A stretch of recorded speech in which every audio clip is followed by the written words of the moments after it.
जैव विविधता संरक्षण, प्राकृतिक संसाधनों के संतुलित उपयोग और संरक्षण के बारे में व्यवहारिक ज्ञान फैलाने के साथ साथ छात्रों के वैज्ञानिक नवोन्मेषी शक्ति को विकसित करने के उद्देश्य से शनिवार को सूर्यमणि नगर उच्चतर माध्यमिक विद्यालय में डीएनए क्लब का उद्घाटन हुआ। स्थानीय जनप्रतिनिधियों के साथ साथ कार्यक्रम में बायोटेक्नोलॉजी विभाग के संयुक्त निदेशक अंजन सेनगुप्ता, क्लब की जिम्मेदार शिक्षिका रूबी मजुमदार, विद्यालय की प्रधान शिक्षिका लीना देब्बर्मा, राज्य के प्रसिद्ध पत्रकार और पर्यावरण कार्यकर्ता डॉक्टर विश्वेंदु भट्टाचार्य आदि उपस्थित रहे। प्राकृतिक संसाधनों के उपयोग में सतर्कता, पर्यावरण के अनुकूल आचरण और जीवन शैली अपनाने, प्रयुक्त कागज से घरेलू सामग्री बनाने, औषधीय सामग्री से रंग बनाने, ब्लड ग्रुप पहचानने जैसे विषयों पर डीएनए क्लब छात्रों को व्यवहारिक शिक्षा देगा। इस परियोजना को लागू करने के लिए बायोटेक्नोलॉजी काउंसिल हर साल वित्तीय सहायता प्रदान करती है। अब तक पूरे राज्य में 172 स्कूलों में डीएनए क्लब स्थापित किया गया है।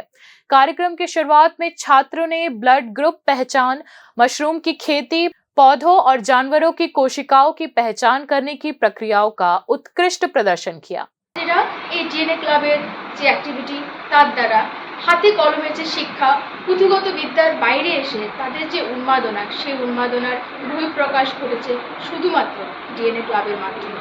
তার জন্য আমি ব্যক্তিগতভাবে আমার বিদ্যালয়ের পক্ষ থেকে এবং অবশ্যই আমার আদরের ছাত্রছাত্রীদের পক্ষ থেকেও বিশেষভাবে ধন্যবাদ জানাচ্ছি ত্রিপুরা বায়োটেকনোলজি কাউন্সিলকে এভাবে আমাদের পাশে এবং আমাদের ছাত্রছাত্রীদের পাশে থাকার জন্য।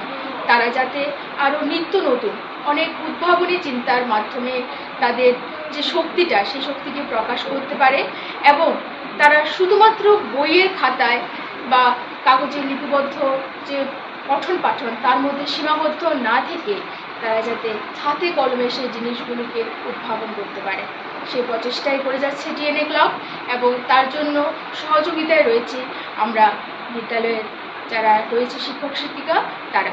আমাদের কর্তব্য আমরা ওনাদের এই মহান যে উদ্দেশ্য, সেই উদ্দেশ্যটাকে সঠিকভাবে সঠিক পথে নিয়ে গিয়ে যাতে বাচ্চাদের কাছে, ছাত্রছাত্রীদের কাছে পৌঁছে দিতে পারি। ধন্যবাদ সবাইকে।